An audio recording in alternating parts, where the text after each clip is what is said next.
Hello, a critical security flaw has been disclosed in the Social Login and Register plugin for WordPress.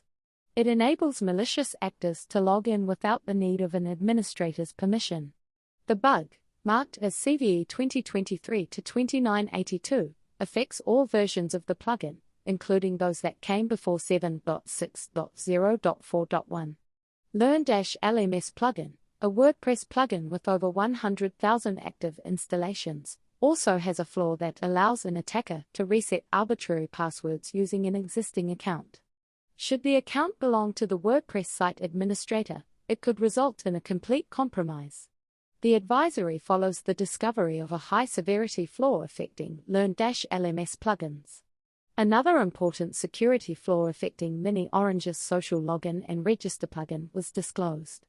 It lets an attacker gain access to a user's private information, such as their email address, even if they do not have administrator access. The vulnerability has been patched in version 4.6.6. Thanks for watching. If you enjoy short news like this, please consider subscribing to my channel. Until next time.